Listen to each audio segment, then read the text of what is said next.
KSU നേതാവായ അൻസിൽ ജലീൽ വ്യാജ degree certificate സമ്പാദിച്ചു എന്നുള്ള ആരോപണം SFI നേതാക്കളും CPM നേതാക്കളും ഉയർത്തിയ ആരോപണം, CPMന്റെ മുഖപത്രമായ ദേശാഭിമാനി ഉയർത്തിയ ആരോപണം, അതെല്ലാം പച്ചക്കള്ളമാണ് എന്ന് തെളിഞ്ഞിരിക്കുകയാണ്. പോലീസ് അന്വേഷണം നടത്തി പോലീസ് കോടതിയിൽ കൊടുത്ത റിപ്പോർട്ട് ഇത് വ്യാജരേഖ ചമച്ചതാണെന്നാണ്. ഇദ്ദേഹത്തിന്റേത് വ്യാജ സർട്ടിഫിക്കറ്റ് ആണെന്ന് പറഞ്ഞ് മനഃപൂർവ്വമായി വ്യാജരേഖ ചമച്ചതാണ് എന്നാണ് ഇപ്പോൾ പുറത്തു വന്നിരിക്കുന്ന റിപ്പോർട്ട്. പോലീസ് വിശദമായ അന്വേഷണം നടത്തി അദ്ദേഹം പഠിച്ച വിദ്യാഭ്യാസ സ്ഥാപനങ്ങളിൽ, അദ്ദേഹം ജോലി ചെയ്ത സ്ഥലങ്ങളിൽ, PSCയിൽ, എംപ്ലോയ്മെന്റ് എക്സ്ചേഞ്ചിൽ എല്ലായിടത്തും പരിശോധന നടത്തി. ഇത് വ്യാജ രേഖയാണ്, ഇദ്ദേഹം വ്യാജ ഡിഗ്രി സമ്പാദിച്ചത് എന്ന് കള്ളരേഖയുണ്ടാക്കി അദ്ദേഹത്തെ അപമാനിക്കുന്നതിന് വേണ്ടി നടത്തിയ ശ്രമമാണ് എന്ന് പുറത്തു വന്നിരിക്കുകയാണ്. ദേശാഭിമാനി പത്രമാണ് വ്യാജരേഖ ചമച്ചത്. ദേശാഭിമാനിയിൽ ഇത് വ്യാജരേഖ ചമച്ച ആ ലേഖകൻ KPCC പ്രസിഡന്റിനെതിരായിട്ടും എനിക്കെതിരായിട്ടും നിരവധിയായ വ്യാജ വാർത്തകൾ നിരന്തരമായി കൊടുക്കുന്ന ഒരാളാണ്. ദേശാഭിമാനിയുടെ നേതൃത്വത്തിന്റെ അറിവോടുകൂടി, CPM നേതൃത്വത്തിന്റെ അറിവോടുകൂടിയാണ് ഈ വ്യാജരേഖ ചമച്ചത്. ഒരു പാവപ്പെട്ട വീട്ടിലെ ഒരു വിദ്യാർത്ഥി, അയാള് വീട്ടിലെ സാമ്പത്തിക പ്രയാസം കാരണം KSU പ്രവർത്തനത്തിന്റെ ഇടയിൽ ജോലിക്ക് പോയ സമയത്ത് അയാൾ വ്യാജരേഖ ഉണ്ടാക്കി, വ്യാജ ഡിഗ്രി സർട്ടിഫിക്കറ്റ് ഉണ്ടാക്കി എന്ന് തെറ്റായി ചമച്ച് അയാളെ പ്രതിയാക്കാൻ വേണ്ടി നടത്തിയ ശ്രമമാണ്.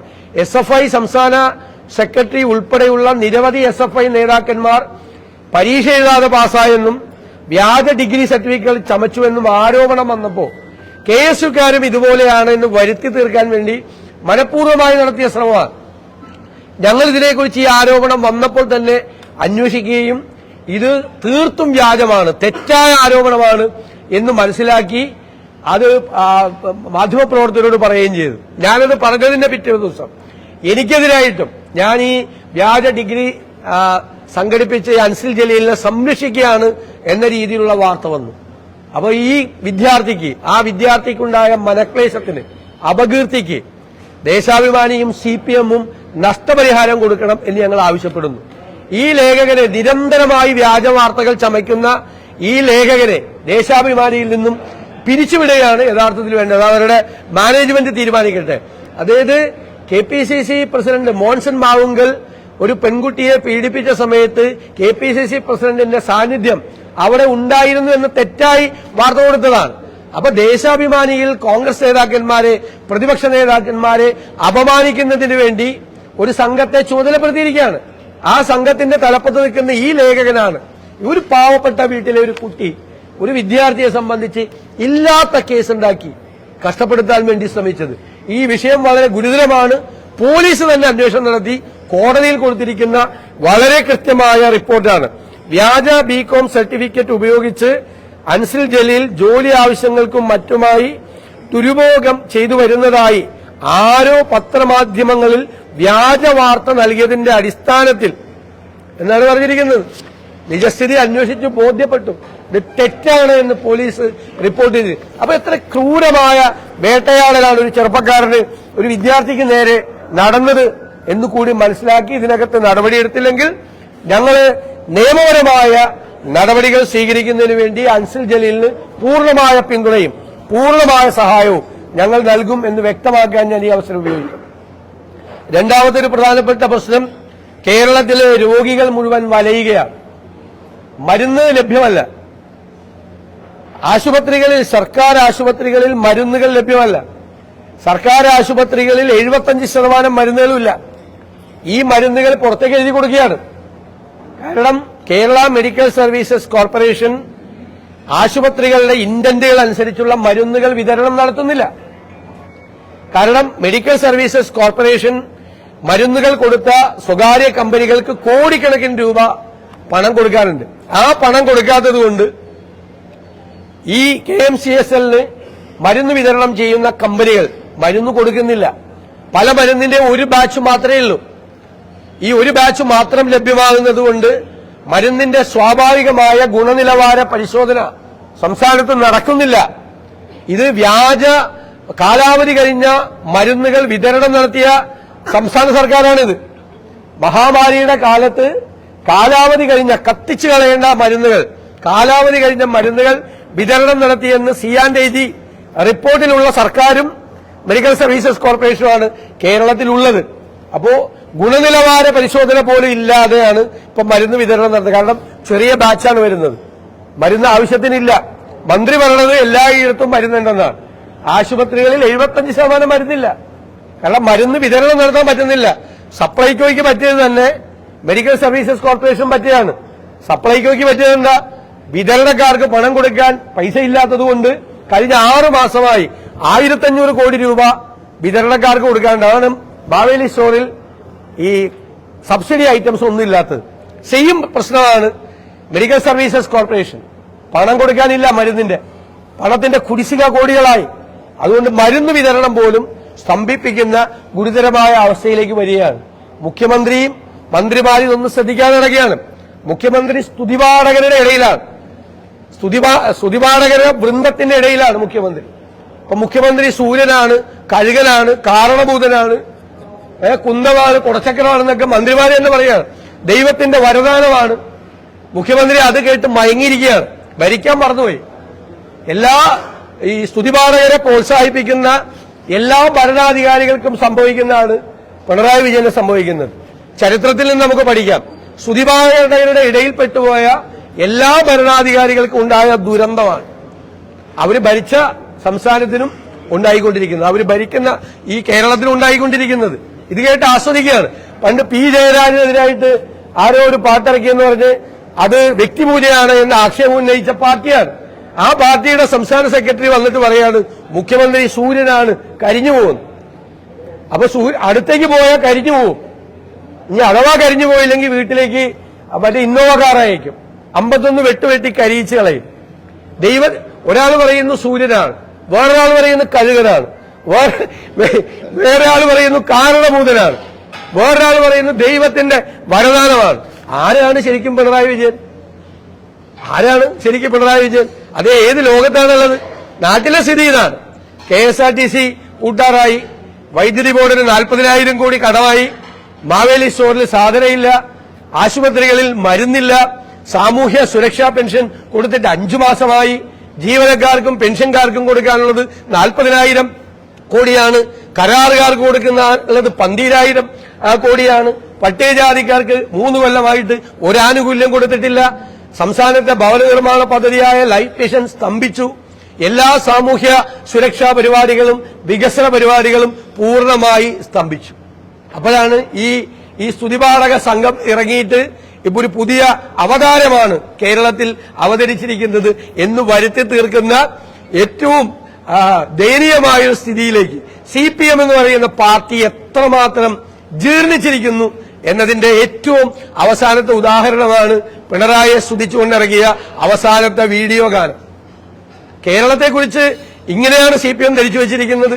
പ്രബുദ്ധരായ കേരളത്തിലെ ജനങ്ങളുടെ ഇടയിലേക്ക് ഇങ്ങനെയുള്ള വിശേഷണങ്ങൾ കൊണ്ട്, അതാണ് ഇത് തന്നെയാണ് കേന്ദ്രത്തിൽ മോഡിയെക്കുറിച്ച് അവർ ചെയ്യുന്നത്, BJP ചെയ്യുന്നത്.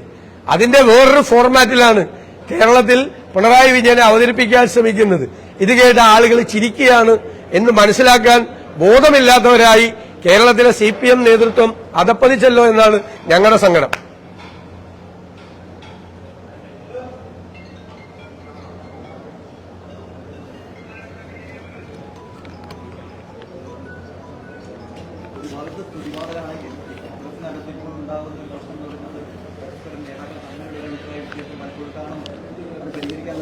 ഒരു അഭിപ്രായ വ്യത്യാസമില്ല കോൺഗ്രസിന്റെ അകത്ത് എല്ലാ സംഘങ്ങളും ഒരുമിച്ച് ചേർന്നിട്ടാണ്, എല്ലാ നേതാക്കളും ഒരുമിച്ച് ചേർന്നിട്ടാണ് പാർട്ടി പരിപാടികളെ കിട്ടി ഞങ്ങൾ മുമ്പോട്ട് പോവുക.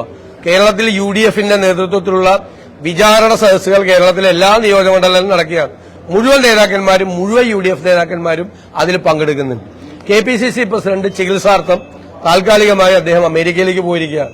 അത് അദ്ദേഹം തിരിച്ച് വരുമ്പോൾ KPCC പ്രസിഡന്റും പ്രതിപക്ഷ നേതാവും ഒരുമിച്ച് നയിക്കേണ്ട ജാഥ, സമരാഗ്നി എന്ന് പറയുന്ന ജാഥ പാർട്ടി നേതൃത്വം ഒരുമിച്ചെടുത്ത് തീരുമാനിച്ചിരിക്കുകയാണ്. അഖിലേന്ത്യാ കോൺഗ്രസ് കമ്മിറ്റിയുടെ നിർദ്ദേശപ്രകാരമുള്ള പരിപാടികളും തെരഞ്ഞെടുപ്പിന് വേണ്ടിയിട്ടുള്ള മുന്നൊരുക്കങ്ങളും നടത്തിയാണ്. ഞാൻ തന്നെ 14 ജില്ലകളിലും സന്ദർശനം നടത്തി പാർലമെന്റ് തെരഞ്ഞെടുപ്പിനുള്ള മുന്നൊരുക്കവും ഞാനും KPCC പ്രസിഡന്റും ചേർന്ന് സംയുക്തമായി നടത്തുന്ന ജാഥയുടെ മുന്നൊരുക്കങ്ങളും നടത്താനുള്ള പരിപാടി ഈ മാസം 8-ാം തീയതി മുതൽ ആരംഭിക്കുകയാണ്. എല്ലാം വളരെ നന്നായിട്ട് പോകണം, ഒരു പ്രശ്നമില്ല.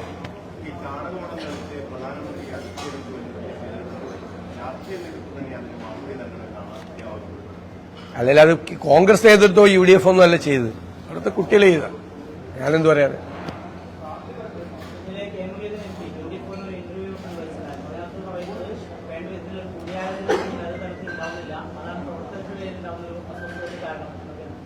അല്ലാതെ ഈ KPCC പ്രസിഡന്റ് ഇങ്ങനെ ചികിത്സാർത്ഥം പോയതുകൊണ്ട് ഇപ്പൊ KPCC യോഗം നടക്കാതെ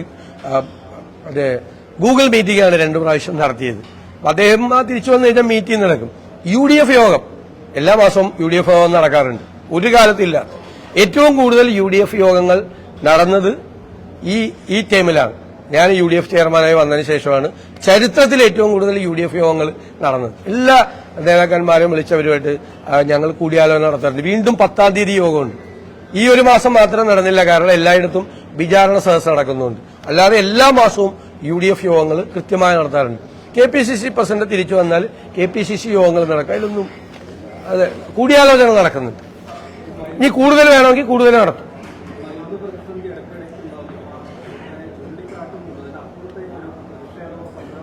അല്ല, ഞാൻ പറയട്ടെ, ഒരു കാര്യത്തിൽ പോരല്ലോ പ്രതിഷേധം.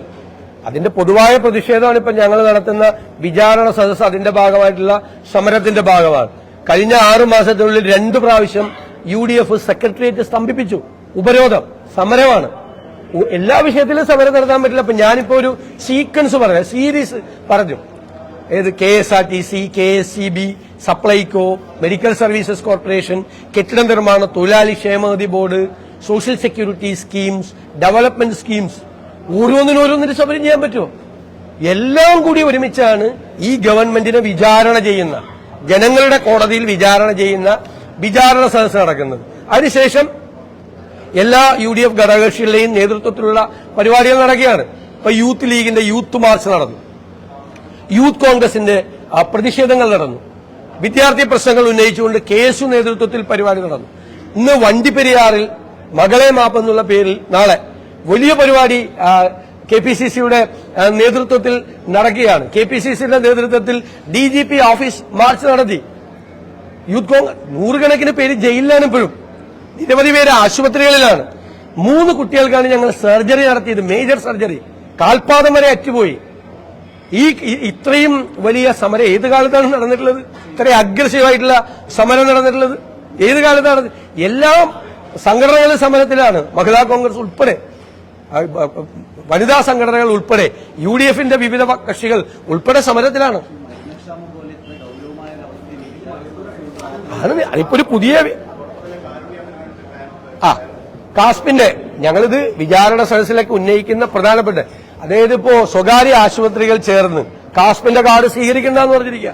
കോടിക്കണക്കിന് രൂപയാണ് സ്വകാര്യ ആശുപത്രികൾക്കും സർക്കാർ ആശുപത്രികൾക്കും കൊടുക്കാനുള്ളത്. ജീവനക്കാർക്ക് വേണ്ടി സർക്കാർ ആവിഷ്കരിച്ച മെഡിസപ്പ് ഇൻഷുറൻസ് സ്കീം തകർന്നുപോയി. ഇപ്പൊ എല്ലാ ആശുപത്രികളിലും പിന്മാറുകയാണ്. കാസ്പിന്റെ കാർഡ് വായിച്ചെന്നാൽ ഒരു ആശുപത്രിയിലും ഈ കാർഡ് സ്വീകരിക്കുന്നില്ല. നേരത്തെ പറഞ്ഞാൽ മാവേലി സ്റ്റോറിൽ സാധനമില്ല. ഒരു കൊല്ലത്തിനുള്ളിൽ 2 പ്രാവശ്യം വൈദ്യുതി ചാർജ് കൂട്ടി, ബസ് സർവീസുകൾ റദ്ദാക്കുന്നു. കേരളം കണ്ട ഏറ്റവും പരിതാപകരമായ ഒരു അവസ്ഥയിലേക്ക് ഈ സംസ്ഥാനം കൂപ്പുകുത്തുകയാണ്. അപ്പൊ അതിന്റെ സമരങ്ങളാണ് നടക്കുന്നത്.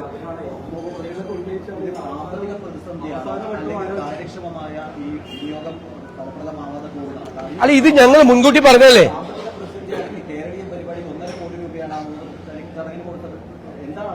ഇതല്ലേ നമ്മൾ റേസ് ചെയ്താണല്ലോ.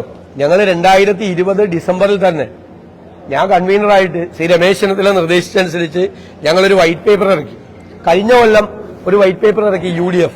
ഇതിലൊക്കെ ഞങ്ങൾ കൃത്യമായി, നിങ്ങളതൊന്ന് വായിച്ചു നോക്ക്, കൃത്യമായ മുന്നറിയിപ്പ് UDF നൽകിയതാണ്. അപകടകരമായ നിലയിലേക്ക് സംസ്ഥാനം പോകുന്നു, ഇവര് നികുതി പിരിക്കുന്നില്ല. ഞാൻ ചോദിക്കട്ടെ, ഇപ്പൊ താങ്കൾ പറഞ്ഞല്ലോ കേരളീയം നടത്തി, നവകേരള സദസ് നടത്തി, ഇതിനൊക്കെ പൈസ പിരിച്ചതാരാ? ആർക്കായിരുന്നു ചുമതല? GSTയുടെ അഡീഷണൽ കമ്മീഷണർ ഇന്റലിജൻസ്, അയാൾക്ക് സമ്മാനം കൊടുക്കുക മുഖ്യമന്ത്രി, ഏറ്റവും കൂടുതൽ പണപ്പിരിവ് നടത്തിയത്. അയാളുടെ ശരിക്കും ജോലി എന്താ? നികുതി വെട്ടിപ്പ് തടയലാണ് അയാളുടെ ജോലി. അയാളുടെ നേതൃത്വത്തിലാണ് പണപ്പിരിവ് നടക്കുന്നത്. അറിയോ, കേരളം ഇന്ന് ഇന്ത്യയിൽ ഏറ്റവും കൂടുതൽ നികുതി വെട്ടിപ്പ് നടക്കുന്ന സംസ്ഥാനമാണ്. ഞങ്ങൾ നിയമസഭയ്ക്കകത്തും പുറത്തും പറഞ്ഞു, നികുതി വെട്ടിപ്പുകാരുടെ പറുദീസയാണ് കേരളം. ചെക്ക് പോസ്റ്റ് ഇല്ലല്ലോ, GST വന്നപ്പോ ക്യാമറയില്ല, ഇന്റലിജൻസ് ഇല്ല, സർവൈലൻസ് ഇല്ല, ആർക്കും കൊണ്ടുവന്ന് കേരളത്തിൽ എന്തും വിൽക്കാം. അതുകൊണ്ട് നികുതി വരുമാനം ഗണ്യമായി കുറയാ. 25 വർഷം മുമ്പ് സ്വർണത്തിൽ നിന്ന് കിട്ടിയ വരുമാനമാണ് ഇപ്പോഴും കിട്ടുന്നത് സ്വർണത്തിൽ നിന്ന്. 25 വർഷം മുമ്പ് 4000 രൂപയാണ് ഒരു പവനുണ്ടായിരുന്നത്, ഇപ്പൊ 50,000 രൂപയാണ്. അപ്പൊ 10,000 കോടി രൂപ വരുമാനം കിട്ടുന്ന സ്ഥലത്ത് 500 കോടി രൂപയാണ് കിട്ടുന്നത് സ്വർണത്തിൽ നിന്ന്. കേരളത്തിലാണ് ഏറ്റവും കൂടുതൽ സ്വർണ്ണ കള്ളക്കടത്ത് നടക്കുന്ന സ്ഥലം, സ്വർണം ഏറ്റവും കൂടുതൽ വ്യാജമായി വിൽക്കപ്പെടുന്ന സ്ഥലം, ടാക്സ് ഇല്ലാതെ വിൽക്കപ്പെടുന്ന സ്ഥലം. എല്ലാ ദിവസവും ബാർ വരികയാണ്, പുതിയ ബാർ അല്ലേ. ബാറിൽ നിന്നുള്ള വരുമാനം താഴേക്ക് പോവാണ്, ബാറിൽ നിന്നുള്ള വരുമാനം കിട്ടുന്നില്ല. 1000-ഓളം ഉദ്യോഗസ്ഥർ GST വകുപ്പിൽ ചുമ്മായിരിക്കുകയാണ്. കേരളത്തിന്റെ നികുതി ഭരണ സംവിധാന ചരിത്രത്തിൽ ഒരിക്കലുമില്ലാത്ത തരത്തിൽ 1000-ഓളം ഉദ്യോഗസ്ഥന്മാർ, നിങ്ങൾ അന്വേഷിക്കുക, വെറുതെ ഇരിക്കുകയാണ് നികുതി വകുപ്പിൽ. ഇതൊക്കെ ഞങ്ങൾ പ്രതിപക്ഷം നിരന്തരമായി ഉന്നയിച്ച് വാറ്റിൽ നിന്ന് GSTയിലേക്ക് മാറുമ്പോൾ സംസ്ഥാനത്തെ നികുതി ഭരണ സംവിധാനം അതനുസരിച്ച് പുനഃസംഘടിപ്പിക്കണം എന്ന് 5 കൊല്ലമായി ഞങ്ങൾ ആവശ്യപ്പെടുന്നു. ഇതുവരെ ചെയ്തിട്ടില്ല. ഇവർക്ക് എന്താണെന്ന് ഇതുവരെ മനസ്സിലായിട്ടില്ല, എന്താണ് സംഭവം ഇതുവരെ മനസ്സിലായിട്ടില്ല. അത്ര അപകടത്തിലേക്കാണ് കേരളം പോകുന്നത്. അപ്പൊ അതിന്റെ സമരമാണ് ഞങ്ങൾ ഈ പറഞ്ഞതുപോലെ. അടുത്തത് സമരാഗ്നിയാണ്. വിചാരണ സദസ് കഴിഞ്ഞാൽ ഒരു ബ്രേക്കും ഇല്ലാതെ സമരത്തിലാണ്. ഇത് UDF ആണ് നടക്കുന്നത്, അടുത്തത് കോൺഗ്രസ് ആണ്. വിവിധ ഘടകകക്ഷികൾ, യുവജന സംഘടനകൾ, മഹിളാ സംഘടനകൾ എല്ലാവരും സമരത്തിലാണ്. ഇതിനേക്കാൾ വലിയ പിന്നെ വിഷയബാഹുല്യമാണ്. താങ്കൾ സൂചിപ്പിച്ചതുപോലെ ഒരു വിഷയത്തിൽ സമരം തുടങ്ങുമ്പോൾ അതിനേക്കാൾ പ്രധാനപ്പെട്ട വിഷയം വരെയാണ്.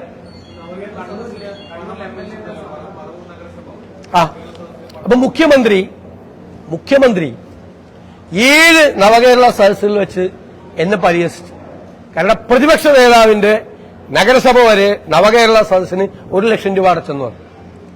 ഞാൻ അന്നായിരുന്നു മറുപടി കൊടുത്തത്, പറവൂർ മുനിസിപ്പൽ കൌൺസിലിന്റെ പ്രമേയം, അവരുടെ തീരുമാനത്തിന് വിരുദ്ധമായി മന്ത്രിയുടെ ഓഫീസിൽ നിന്ന് ഭീഷണിപ്പെടുത്തിയിട്ടാണ്, സെക്രട്ടറിയെ ഭീഷണിപ്പെടുത്തിയിട്ടാണ് ഈ പണം കൊടുത്തത്. നിയമപരമായി കൌൺസിലിന്റെ തീരുമാനം അനുസരിക്കാനുള്ള ബാധ്യത സെക്രട്ടറിക്കുണ്ട്. സെക്രട്ടറി നിയമവിരുദ്ധമായിട്ടാണ് ചെയ്ത്, പ്രൊബേഷനിലിരിക്കുന്ന സെക്രട്ടറിയെ ഭീഷണിപ്പെടുത്തിയിട്ട് ചെയ്ത്. എല്ലാ മന്ത്രിമാരും എന്നെ അധിക്ഷേപിക്കാൻ വേണ്ടി പറവൂരിലെ നഗരസഭ 1 ലക്ഷം രൂപ നവകേരള സദസ്സിന് കൊടുത്തെന്നാണ്. അപ്പൊ നിങ്ങൾ എല്ലാവരും മുഖ്യമന്ത്രിയെ കാണുമ്പോൾ പറഞ്ഞേക്ക്, നവകേരള സദസ്സിന്റെ പറവൂരിലെ സംഘാടക സമിതി ആ 1 ലക്ഷം രൂപ നഗരസഭയിൽ തിരിച്ചടച്ചെന്ന് നിങ്ങൾ പറഞ്ഞു.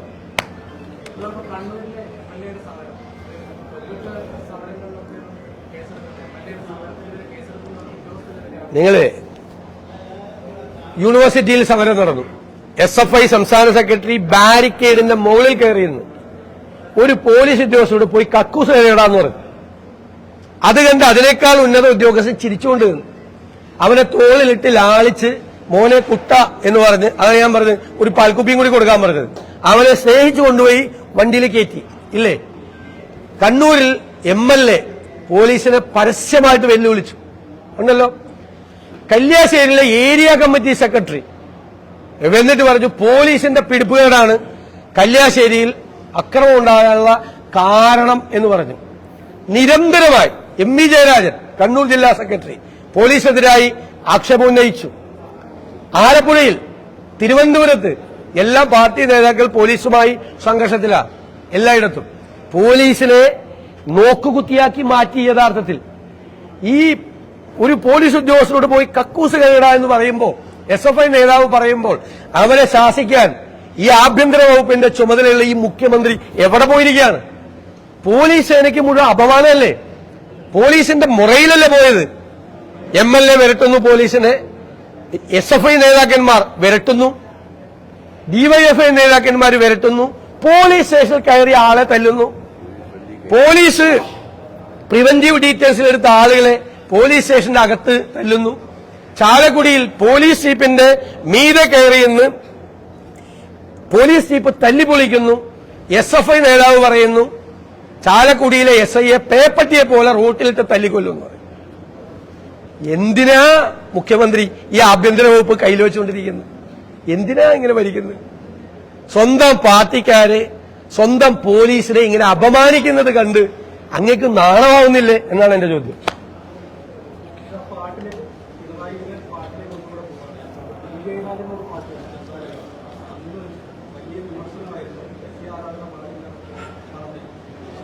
ഞാൻ പറഞ്ഞല്ലോ പി ജയരാജനെതിരായി വ്യക്തിപൂജക്കെതിരായി ആണെന്ന് പറഞ്ഞ് നടപടിയെടുത്ത പാർട്ടി, അതേ പാർട്ടിയുടെ സംസ്ഥാന സെക്രട്ടറി വന്ന് സൂര്യനാണ് എന്നല്ലേ പറയുന്നത്.